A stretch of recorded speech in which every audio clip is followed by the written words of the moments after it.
Yeah, and I'll take the theory of natural selection. Excellent choice, sir. So Darwin's theory of natural selection came about when he was done traveling the world on the Beagle. Traveled all over the world and realized he came up with some ideas and that how species vary globally, locally, and they vary over time. So he kind of thought about this and he was like, why are these species there? Why are they changing? Why do they some work over here and some don't live there? Why do some do better over here? Why do these two animals look like but yet so far apart? And this is what he thought of: the theory of natural selection. First point of the theory: variations exist. First 2 points actually go to variations exist and variations are inheritable, which basically means that when you breed, there can be many different variations of species. Like birds, it can be one bird with a long beak, one bird with a short beak. Depends on where their environment is, so what benefits there. So obviously, if you're in the sand and you want the big beak to help break up some coconut and get some milk or whatever, and a long beak to suck in the nectar from the trees. If the bird's living in the trees, that's basically variations are.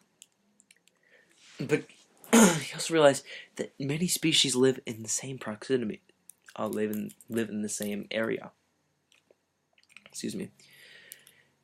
And he thought, well, how does that work? The two other points are there are competition for resources, which means not all offspring will survive. And this is where it boils down to if you have a strong trait or a weak trait. So kind of going to the bird theory.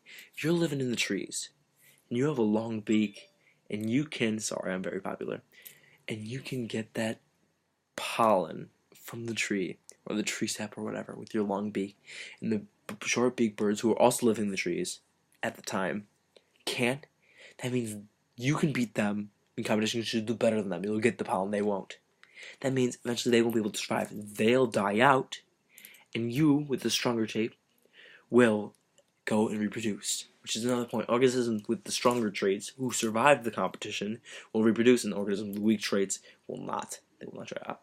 They will die out, and they will not reproduce.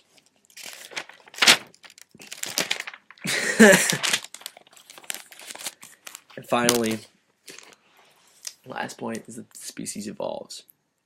So, whether it be a mutation or something else of that matter, maybe the natural disaster wipes out all the trees. The species, after you're made, obviously you can't evolve from that, but your offspring can evolve. So if it's no longer good to have short legs, your species that comes after you will continue to grow and grow in leg length because that's how they will survive. And that's an adaptation to their environment. You need to adapt to your environment in order to survive. Otherwise, if you do not adapt to your environment, you will die out and you will not be able to reproduce. And the ability to have the strong I'm sorry. And the definition of like having a strong trait or like having a weak trait is your fitness. It's how you survive and how you survive the competition for resources. So that is the theory of Darwin's theory of natural selection. Again, it is variation exists, variations are inheritable. The competition for resources exists, so not all offspring will survive. And then because of that, sorry, screen went black. And because of that, organisms with strong traits will reproduce, and organisms with weak traits will not reproduce, and they will die out.